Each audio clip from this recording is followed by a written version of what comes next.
Nuevo Día 92.3 FM, lunes 26 de mayo 2014. Hoy nos disponemos a hacer un trabajo especial sobre la historia del barrio Nuevo Día, la Chevrolet y un poco de la carretera vieja Caracas-La Guaira con la señora Cruz de Gómez, quien pues vive acá adyacente a la Escuela Bolivariana Manuel Antonio Gómez, y vamos a conversar un poco sobre lo que es la historia de Nuevo Día, cuántos años tiene la señora Cruz acá en estas comunidades y un poco más. Vamos a conversar, a dar un recorrido por los años acá en la casa de la señora Cruz de Gómez. Buenos días, señora Cruz, ¿cómo está? Muy bien, gracias. Coménteme un poco, estamos interesados en conocer un poco la historia de las comunidades, la historia de estas comunidades de la carretera vieja Caracas-La Guaira que se ha dado en los últimos años. ¿Cuántos años tiene usted? 91 años. 91 años. Coménteme un poco cómo llega la señora Cruz a la carretera vieja Caracas-La Guaira y cuántos años tiene. Bueno, vivíamos en Katia, en la costa de Katia, y no podíamos vivir allí porque tuvimos problemas. Yo quería a mi esposo que me buscara cualquier sitio, hablando con el dueño de los terrenos, se decía que era el dueño, Arangure, entonces nos dijo que nos colocáramos aquí. Y nos colocamos aquí atrás, pagándole mensualmente. ¿Cuántos años? Hace 63 años. 63 años. ¿Usted conoció a los dueños de los terrenos de esta área de la carretera vieja Caracas-La Guaira? ¿Cómo se llama? El señor Arangure. Arangure, sí. Sí, Ezequiel Arangure. Le pagamos a él la mensualidad. ¿Qué extensión de terreno? Se dice que él tenía y manejaba pues todo lo que era casi toda la carretera vieja Caracas-La Guaira como parte de su terreno. Bueno, yo lo que sabía, es que él en Plan de Manzano y toda la parte de arriba y toda esta parte de acá era de él. Entonces le pagábamos a él mensualmente, ¿ves? Pero después cuando se descubrió que no era de él, no se pagó más, cancelamos. Usted me dice que tiene 63 años y que usted venía de Katia. ¿De qué sector de Katia venía y por qué llegó acá? Calle Los Andes, número 8, vivíamos allí. Y nos vinimos porque no pudimos vivir más allí con la familia. Le dije a mi esposo que me llevara para cualquier sitio. Nos siguió aquí, le pidió permiso a Arangure y hicimos un ranchito. Ahora, cuando ustedes llegaron, estos eran terrenos montañosos. Una montaña, monte y culebra, como ya vimos a matar culebras y alacranes y culebras todos los días. ¿Habían carreteras? ¿Habían qué tipo de servicios públicos habían en esos momentos cuando ustedes llegaron acá a la comunidad? No había servicio público, la carretera nada más, no había carros que venían de La Guaira, pero servicio público no había agua, no había luz. O sea, me había dicho que estaba ahí si tenía la luz, pero nosotros no tuvimos primero en llegar. El tren, ¿conoció el tren de la carretera vieja Caracas-La Guaira? ¿Cómo era el servicio del tren? Maravilloso, ya tenía estación ahí enfrente y cuando hubo el primer deslave dejó de funcionar el tren. Dejó de funcionar por un deslave. ¿Y cómo funcionaba? ¿Quiénes lo operaban? ¿Usted también, su esposo, trabajó allí o...? No, mi esposo trabajaba era con un camión de Caracas a La Guaira. Después dejó de trabajar, cuando abrieron el bote allí empezó a trabajar en el bote. ¿Y ustedes decidieron construir una vivienda en estos espacios de acá del sector La Chevrolet, cercano al barrio Nuevo Día? Sí, no existía Nuevo Día, eran terrenos vacíos todos, ¿sí? Allí en Nuevo Día íbamos a hacer una cancha para cuando vinieran los niños, tuvieran donde jugar. Y donde está la iglesia íbamos a hacer un parque. Pero las familias que fueron viniendo no aceptaron el parque. Yo les dije, vamos a hacer un parque porque van a venir niños y necesitamos un parque. No, una iglesia. Entonces, bueno, como ya los pedirían, hicieron la iglesia. Y Lucas Pérez mandó a hacer esas casas de Nuevo Día, que íbamos a hacer un campo de béisbol allí, a los que fueran llegando, ¿verdad? Y entonces hicieron las casas de Nuevo Día y trajeron la gente del deslave, no me acuerdo dónde fue el deslave, pero fue Caracas. Ustedes fueron reparando su casa, haciendo su casa con los propios recursos, hasta que estuvieron pues ya asentados totalmente. Sí, con nuestros propios recursos. Mi esposo trabajaba allá abajo en el bote y con lo que sacamos de ahí, bueno, hicimos la casa. Ahora, ¿usted tuvo cuántos hijos con su esposo? 5. Ok, ahora la historia de la carretera, se dice que también pues acá en esta carretera el transporte, lo que era el traslado de un sitio a otro también era por burro, por animales, por bestias, ¿no? Nosotros llegamos, no había transporte como ahora, el transporte se hizo cuando mi esposo hizo la diligencia, se buscaban los autobuses y transporte, pero no había los carros que venían de La Guaira para Caracas y de Caracas para La Guaira. No había burro, no habían bestias, burros, animales para el traslado. No, en ese tiempo no. No había transporte público, pero sí había transporte, camiones y eso es todo. Ahora, su esposo donó los terrenos donde está hoy asentada la escuela bolivariana Manuel Antonio Gómez. ¿Cómo decidieron esto ustedes desprenderse de un espacio que también pudo haber sido útil para ustedes? Teníamos una botellera, teníamos dos botelleras aquí al lado y allí teníamos el terreno. Entonces mi esposo se lo pasó a Fidel. Fidel no le gustó, Fidel Bello se fue para Limón y puso su botellera allá. Entonces yo me quedé cuidando el terreno. Yo decía, este terreno es para un colegio y para los niños que van viniendo, porque la gente se estaba viniendo para este sitio. Entonces iban naciendo niños, que ya son abuelos. Los niños que nacieron aquí ya son abuelos. Y yo le dije a mi esposo, eso ahí es para una escuela. Y la gente me lo pedía, señora, déjeme hacer un rancho. Y no sé, no, eso es para una escuela. Por eso le pusieron el nombre de mi esposo, Antonio Gómez. ¿Qué institución se encargó por primera vez de hacer proyectos o tomar la escuela? ¿Vinieron a hablar con ustedes? ¿Cómo hicieron? Eso es, como mi hija trabajaba en Miraflores, la hija mayor, entonces ella se encargó de todo eso. Entonces vinieron de Miraflores, pero por medio del Ministerio de Trabajo, no me acuerdo, pues eso se me ha olvidado. Yo me acuerdo que vino el general Fadul, vinieron varios de Miraflores, y entonces aceptaron el sitio ahí. ¿Cómo ha sido su vida en esta zona de la carretera vieja Caracas-La Guaira del municipio Libertador? ¿Cómo ha sido su vida? ¿Cómo transcurrió esos años entre trabajo, ver crecer, ver llegar familias, trabajar, digamos, abrir espacios para que los demás también, las demás personas también tuvieran un sitio digno donde vivir? Yo soy feliz que eso te supiera. Que terreno al lado teníamos allí también una botellera, ahí poníamos las botellas y allí al lado se lavaban las botellas. Y los camiones venían a buscar las botellas. Bueno, después mi esposo lo vendió a la iglesia, y se construyó una iglesia, la iglesia bautista. Mi esposo lo trasladó, la iglesia bautista vendió a la Pentecostal que está allá abajo. Y bueno. La carretera vieja Caracas-La Guaira, usted la ha visto crecer, usted ha visto cómo han llegado a comunidades, cómo han sacado personas, cómo han entrado personas en estas comunidades que son algo inestables después de los movimientos de terrenos, de tierras que se han dado por acá. ¿Cómo ha visto usted el desarrollo de estas comunidades?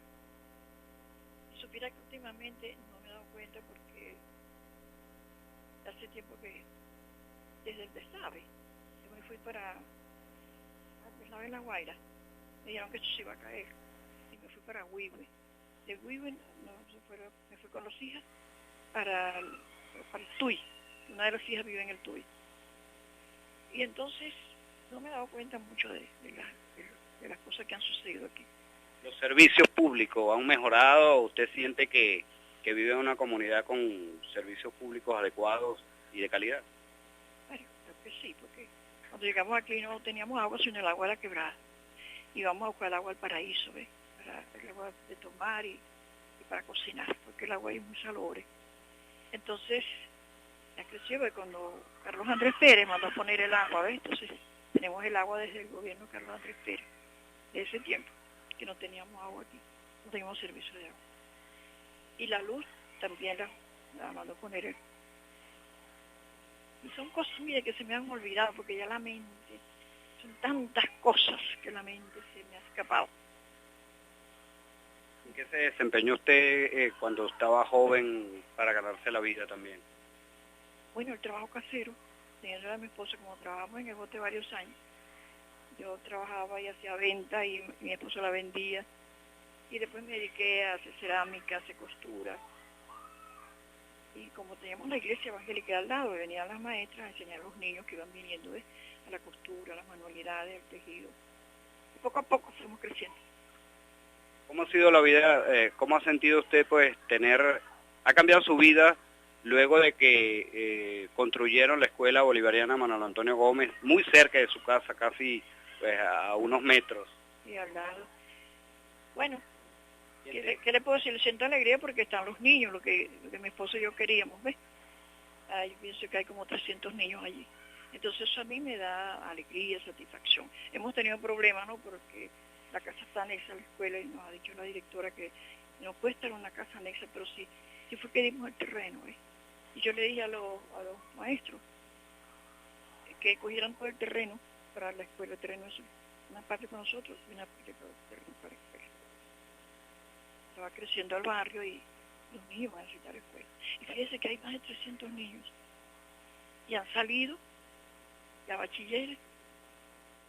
Yo estoy trabajando. Yo tengo un nieto que estudió allí y salió de bachiller y está trabajando ya. Bueno, ha sido un progreso. Escuchar todos los días el correr, las voces, las risas de los niños, ¿qué siente? Me gusta, me agrada, porque son niños. Ese es el futuro de nuestra nación, ¿ves? Y lo que me gustaría es que lo enseñaran mejor, que no le enseñen tanto pelota. Enseñen arte. El niño hay que aprovechar cuando es niño para enseñarle arte. Fue sembrando como una semilla en su cerebro, el arte. El arte, la música, la cultura. Las niñas, enseñarlas a tejer, enseñarlas a hacer dibujos de modistería, los niños enseñarles carpintería chiquitos, jugando, enseñarles carpintería, enseñarles a trabajar con barro, que el trabajo con barro es bonito. Yo trabajé mucho con barro, cerámica. Y le dimos clases a varios niños, pero luego llegaron unas directoras que no les gustó, que le daban clases ahí de manualidades, de cerámica, pero todo se lo eliminaron. Bueno, vamos a ir a una pausa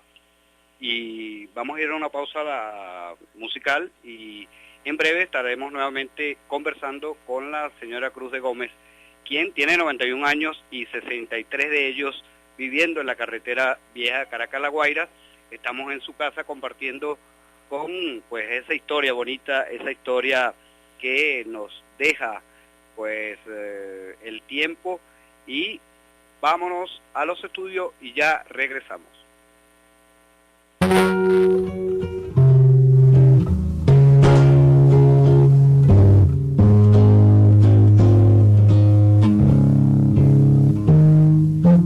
¿Dónde me llevan los pies de mi niña? ¿Dónde me llevan los pies de la vida? ¿Dónde me llevan los pies de mi niña? ¿Dónde me lleva su cofre de risas? Anoche sentí cosquillitas, era su alma pequeñita que se metía en mi alma. ¿Dónde me llevan los pies de mi niña? ¿Dónde me lleva el cofre de su risa? ¿Dónde me llevan los pies de mi niña? ¿Dónde me llevan los pies de la vida? Cacheticos sucios de niños comiendo. Si comieran todos los niños del mundo, qué feliz me harían los niños del mundo si comieran todos los niños del mundo. Qué feliz me harían los niños del mundo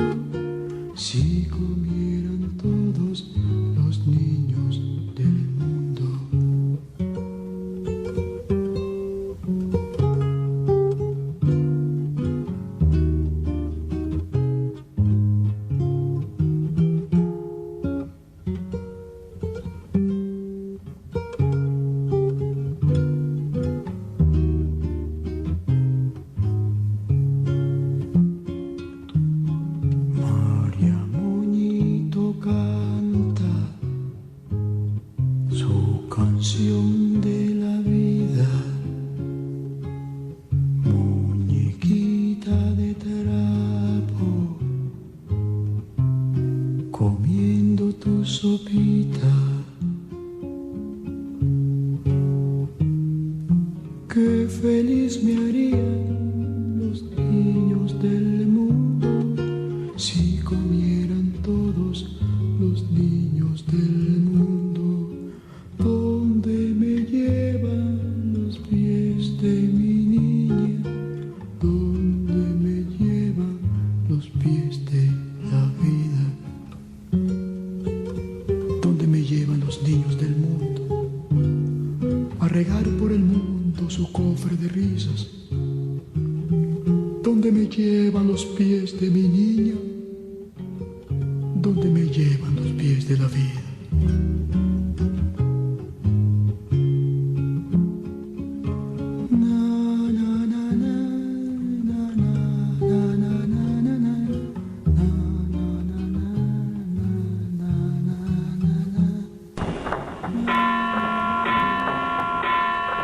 Para el centenario del natalicio del libertador Simón Bolívar en 1883, se culminaba en Venezuela una de las obras más importantes de la época en materia de transporte y comunicación terrestre, obra que uniría en corto tiempo de recorrido a la ciudad capital con uno de los puertos de mayor importancia del país.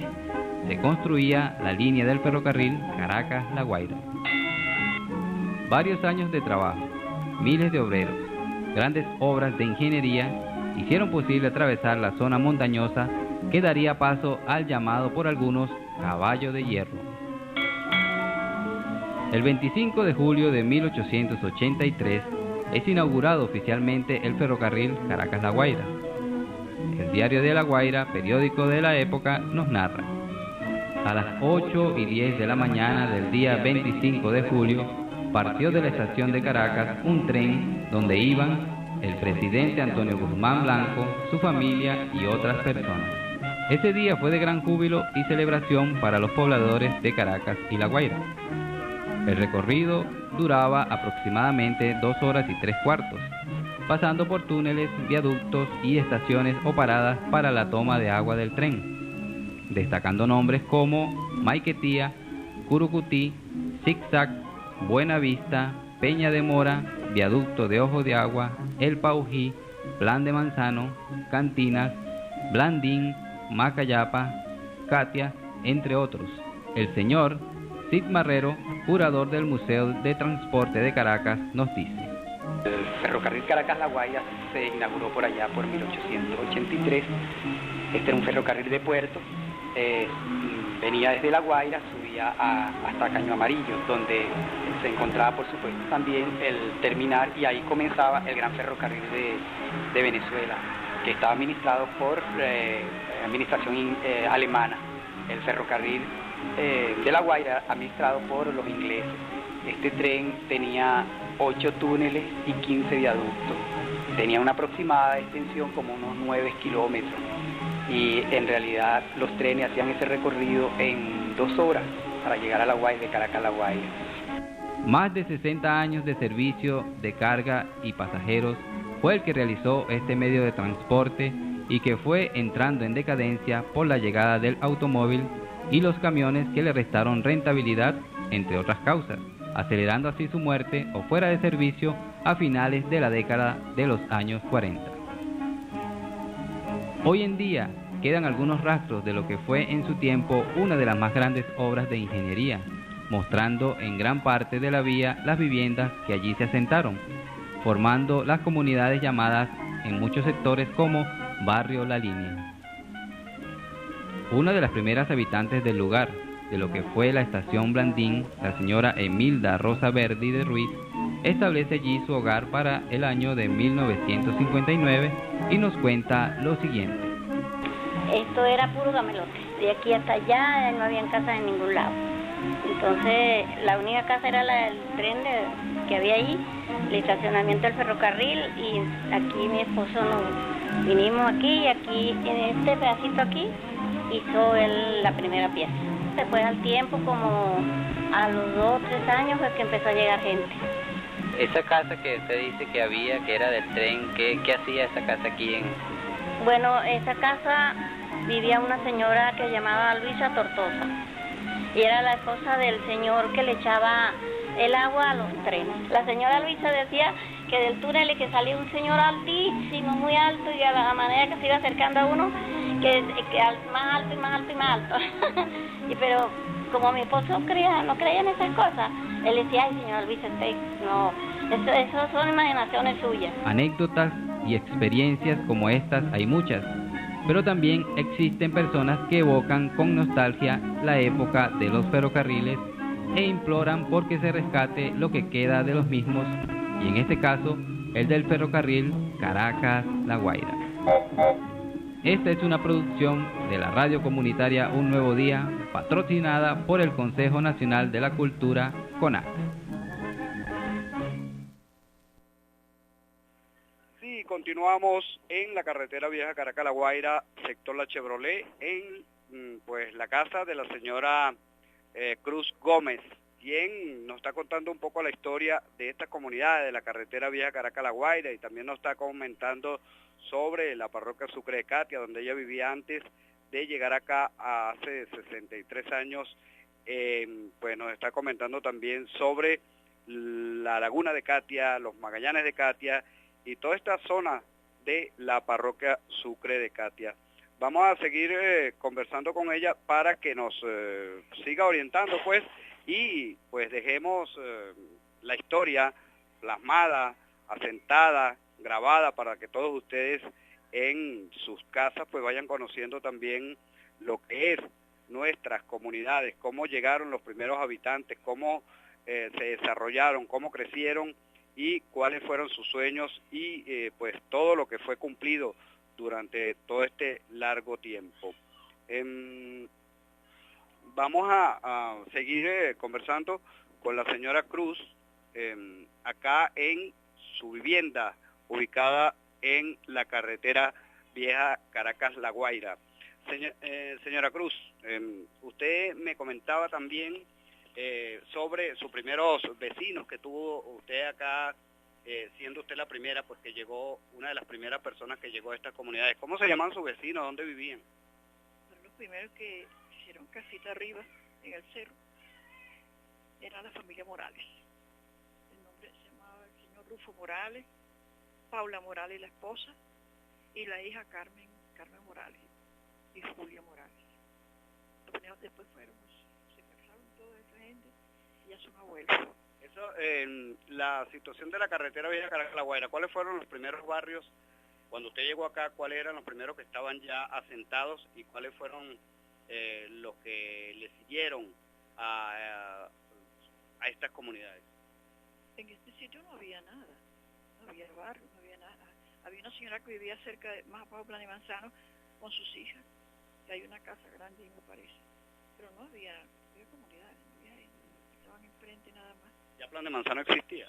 Sí existía, Plan de Manzano, Blandín. Lo que es Ojo de Agua, el puente...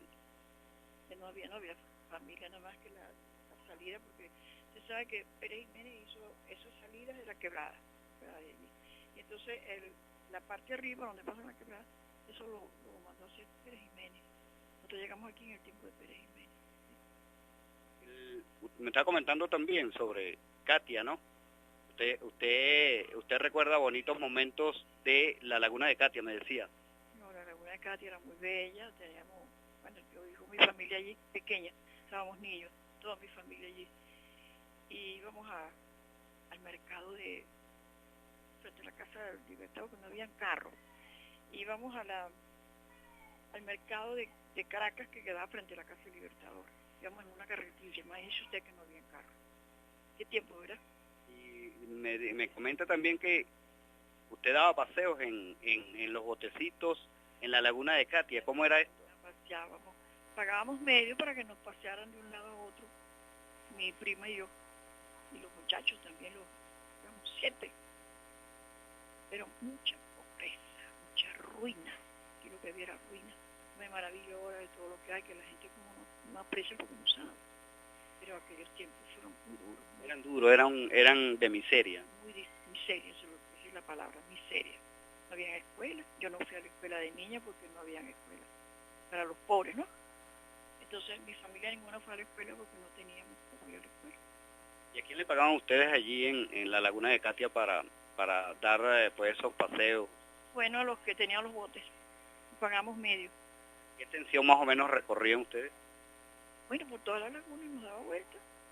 Era grande la laguna. Grande, sí. Bueno, cuando era pequeño la veía grande. Y habían platos, habían kioscos, donde vendían refrescos, como llaman su raspado, ¿te conoces granizado? Chicles, esos chicles que a nosotros nos encantaba todo eso. Bueno, nos divertíamos.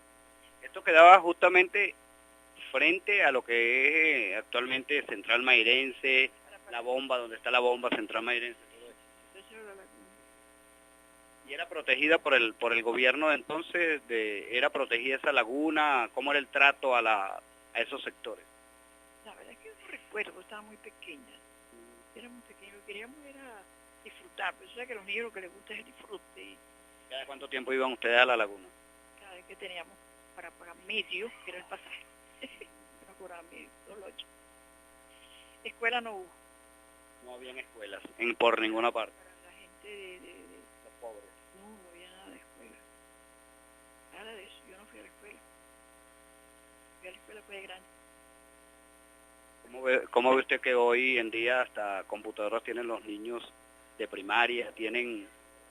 Es un adelanto tan grande en parte, porque los niños hoy en día lo que hacen es andar con la computadora, pero no tienen arte en la mente, no le están enseñando arte, la lectura, escritura y ¿cómo se llama? Número. Y entonces los muchachos cuando salen de bachillerato no saben ganarse la comida, tienen los padres que están lo manteniendo, no debe ser así. El niño sale de bachillerato y ya debe salir con un arte, ¿verdad? Cocina, las niñas enseñan, las niñas no cocinan, les gusta comer chucherías y banalidades y no quieren cocinar, y entonces va a una generación de enfermos, porque si no saben cocinar, y le digo a mi nieto, tú no sabes cocinar, tú no te puedes casar, no puedes tener hijos, porque no sabes hacer un desayuno. Hay que saber desenvolverse en la vida para tener éxito. Y eso en la escuela, porque las madres ahora no enseñan como antes era rígido, no tenía que aprender, conmigo fueron muy rígidos, tan rígido que no podía ir a la escuela porque no había escuela. Pero le gustaba, quería ir a la escuela. A los 17 años fui a la escuela, me aceptaron en Agustín Aveleda, y fue lo único que aprendí fue eso de primaria, nada más. Pero bueno, con todo eso, después de vieja, ya mayor, saqué el bachillerato. Y cuando estaba joven me fui a trabajar con los americanos, con los petroleros. Yo tenía 20 años. Yo trabajaba con el presidente de la Creole, en el Country Club, después me fuimos para México, después de México nos fuimos para Estados Unidos. Después, bueno, me vine para acá porque me enfermé por el frío, ya es muy grande, muy fuerte. ¿Por qué le decían la Chevrolet acá a esta zona? Porque aquí había un aviso de los carros Chevrolet de Planchar y compañía. Y entonces necesitaba un vigilante, porque los muchachos cuando pasaban los camiones, se tiraban piedra y rompían los vidrios, y era de luz. Entonces, nosotros nos encargamos nos dejaron hacer el rancho que hicimos aquí, el ranchito, porque nos encargamos de cuidar el aviso. Ese era el pago, digamos, la recompensa del espacio para... Pagábamos a Aranguren 10 bolívares mensuales. ¿Sí? Y después se descubrió que los terrenos no eran del señor Aranguren. Mira, ha habido problemas porque él fue a España y bien, resulta que hay problemas. Los terrenos que son de él y de una viuda, no sé. Y después, ¿quién les dijo a ustedes no paguen más o ustedes tomaron esa propia determinación? No, porque no teníamos a quién pagar. ¿Sí? Este fue y no regresó a cobrar a reclamar. Uno de los hijos vive ahí en Animación, pero no viene, se quedó así. Es importante señalar y marcar la historia con lo que se escribe, con lo que se habla, con lo que se graba.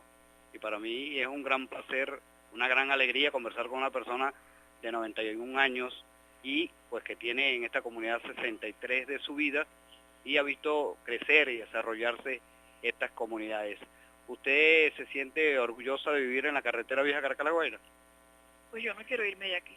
Muchos no les gusta, no quieren, pero como hoy estamos aquí hace tantos años y hemos echado raíces, entonces yo no quiero irme de aquí me voy para arriba cuando me vengan a buscar.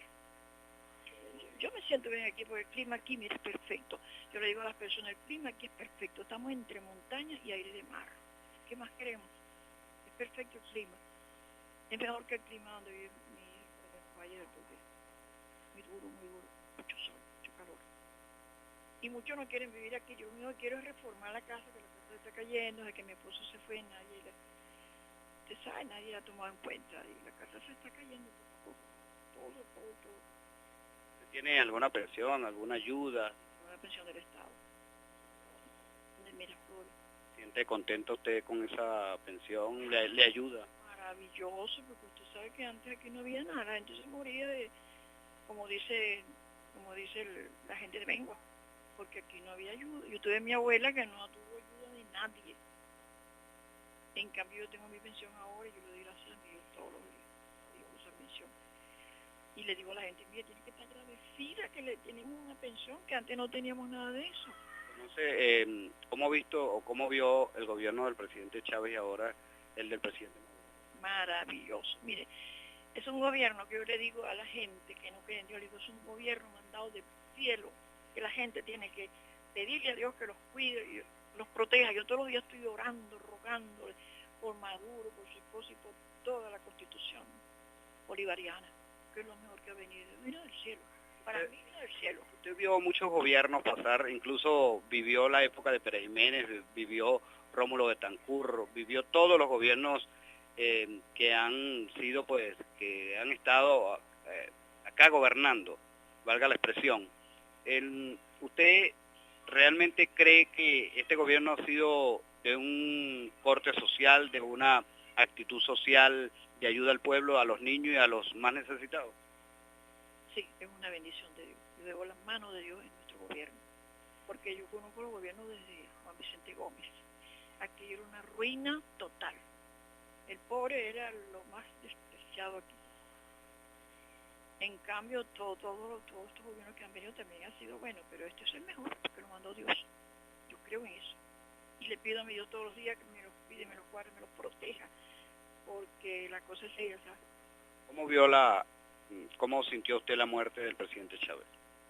Bueno, muy duro porque Chávez fue un hombre mandado por Dios. Aunque la gente que no cree a Dios no lo cree, pero como yo soy de Cristo, yo sé lo que es un hombre de Dios, buscando a la gente de abajo para ayudarlo. Lo conocí a él vino cuando inauguramos la escuela, él vino, hablamos, nos tomamos una foto. Lo que pasa es que los militares no dejaban y no salió en la foto, pero me tomé una foto con él, porque él vino a inaugurar el colegio. ¿No le quedó foto, recuerdo, de la visita del presidente Chávez acá en la carretera vía Caracas-La Guaira? Sí, tengo la foto, pero no sale él, porque los militares no dejaban. O sea, que los militares están cubriendo, tapando, y yo hablando con él. Él me estaba preguntando quién era mi esposo, por qué tenía una estatua allí, porque tenía una estatua, Manuel. Pero no sé quién la quitó, yo no he preguntado. Y, bueno, para mí fue un varón perfecto, mandado por Dios. Antes una persona cobraba una pensión de 17 bolívares, 18 bolívares, hoy se equipara a un sueldo mínimo. ¿Cómo lo ve? Maravilloso. La primera ayuda que yo tuve de Miraflores, porque la hija mía mayor trabajaba en Miraflores, y tuve una ayuda que ella me consiguió ahí. Y eso era, bueno, son unos 10 bolívares mensuales, que para mí era un capital muy grande, comparable de ahora. Es una maravilla. Dios abrió los cielos y ha bendecido a Venezuela. ¿Qué le puede decir usted al presidente Maduro en estos momentos de crisis? ¿Y qué le puede decir también a los jóvenes que no han vivido, que no vivieron momentos de miseria en este país? Bueno, a Maduro le pido a mi Dios todos los días que Dios me lo bendiga, él y su esposa y toda la Constitución bolivariana. Lástima que no puedo leer porque no veo, pero a mí me encanta leer y no puedo leer la Constitución porque no veo. Pero le pido a mi Dios todos los días de rodilla a tierra, que Dios me lo bendiga y me lo cuide a cada momento, a cada paso que dé. Bueno, estamos escuchando a la señora Cruz de Gómez, acá en la carretera vieja Caracas-La Guaira, donde pues tenemos una amena conversación en relación a la historia de estas comunidades, a la historia del barrio La Chevrolet, barrio Nuevo Día, y la carretera vieja pues en su profundidad, ya que ella es una de las personas que estuvo y llegó uno de los primeros habitantes acá a esta zona, y según ella nos comenta pues que es el barrio más antiguo entre Plan de Manzano y sector La Chevrolet. Estamos compartiendo desde acá, desde la carretera vieja Caracas-La Guaira, entrada de Nuevo Día. Le comentaba también, hablábamos sobre el mensaje que usted le pudiera dar a los jóvenes, a los niños, en estos momentos difíciles. Bueno, los jóvenes que sigan estudiando, y son tantas cosas tan profundas, mira, que hay que decir a los jóvenes. El joven ya no le crea a los ancianos. Tiene que venir, mire, un cambio total, un cambio en la educación. Yo he visto un cambio por revelación, he visto el cambio para nuestra nación y para toda Latinoamérica, que quieren que enseñen niños desde Simoncito, empecé a enseñarlo, otra enseñanza, otra forma de alimentación, pero eso tiene que venir de lo alto. Hay una discusión en este momento de lo que es la calidad de la educación. Hay una discusión, hay unos trabajos que se están realizando donde participa la comunidad. ¿Cuál es el aporte que usted haría para esta discusión? Bueno, yo empezaría con los niños, con el que llaman Simoncito. Empezaría con la alimentación y la educación, porque al niño pequeño hay que sembrarle cosas muy sencillas. Lo sacaría al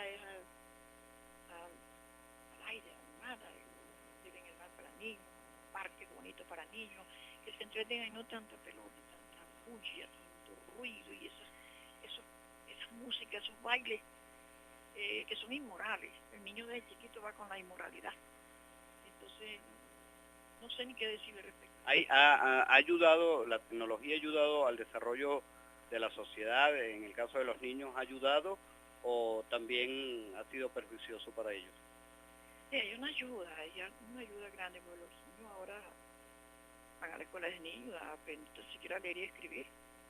La computadora, la internet, sí, ¿cómo lo ven ellos? ¿Cómo lo ve para la juventud, las computadoras, el internet, todos los medios electrónicos? Maravilloso, que antes no había nada de eso. Pero mire, la educación tiene que ser diferente. O sea, al niño hay que educarle, enseñarle arte. Desde el niño, como la tierra sembrar grano a grano, sembrar el arte para cuando se desarrolle esa mente que se va desarrollando, llevan un arte por dentro. No salgan a vagar, le digo, porque los muchachos que salen de bachillerato no saben hacer nada. No saben si leer y escribir y sacar cuentas. ¿Las escuelas técnicas para usted qué significan? Es maravilloso la técnica, porque el muchacho va a aprender. Pero desde niño, mire, hay que enseñarle cómo jugando a carpintería, a masabarro, para que aprendan a hacer casas. Las niñas enseñarle costura, cocina, es muy importante la cocina. Las niñas ahora no les gusta cocinar. Y si la niña no cocina, pues no se pueden casar, no pueden tener hijos, porque no van a saber alimentarlo. Y no van a saber qué clase de alimentación. Radio Comunitaria, un nuevo día da la hora. 11 de la mañana, 47 minutos. Muchos son los cuentos sobre los constantes mareos que se producían al transitar por la antigua carretera Caracas-La Guaira. 30 kilómetros de recorrido con 395 curvas agudas, pronunciadas y peligrosas fue la pesadilla para muchos viajeros que querían trasladarse a estas dos poblaciones. Pero esto cambió con la construcción de una supervía que sería la solución para muchos de estos males. Esto se hizo realidad el 2 de diciembre de 1953, cuando fue inaugurada oficialmente la autopista Caracas-La Guaira por el general Marcos Pérez Jiménez. El recorrido de esta gran vía es de 17 kilómetros con amplísimos canales de circulación con apenas 36 curvas, incluyendo 3 viaductos. El célebre viaducto número 1 en el kilómetro 4 tiene 302 metros de longitud y un arco central de 152 metros de luz, elevado a 70 metros sobre la quebrada de Tacagua. Es uno de los mayores del mundo, hecho de hormigón precomprimido, y era cuando se inauguró el quinto en extensión en el mundo. Los dos viaductos siguientes, que conocemos como menores, tienen 268 y 200 metros respectivamente. Esta autopista fue considerada en su tiempo la de mayor importancia en América después del Canal de Panamá y la más costosa del mundo. En la actualidad, a pesar de las dificultades que la autopista presenta, sigue siendo la principal vía de entrada a la ciudad capital de la República Bolivariana de Venezuela. También, junto a esta importante vía, existe una gran población que tiene acceso directo a la misma, entre las cuales cabe destacar nombres como Nuevo Día, El Limón, Tacagua Vieja y Nueva Esparta. Integrado a estas comunidades se establece el Núcleo de Desarrollo Endógeno Tacagua Vieja, el cual tiene como finalidad mejorar la calidad de vida de sus pobladores. Por esta y otras razones, la autopista Caracas-La Guaira seguirá siendo la más importante vía de comunicación entre la capital y el litoral central. Esta es una producción de la radio comunitaria Un Nuevo Día, patrocinado por el Consejo Nacional de la Cultura, CONAC.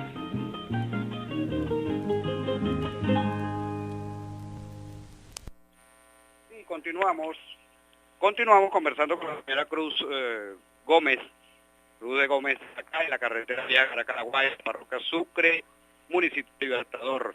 Estamos haciendo pues un paseo por la historia, un paseo por lo que es pues esos años de vida en la carretera vieja Caracas-La Guaira. 63 años tiene la señora Cruz en esta zona, en estos espacios, y no se quiere ir.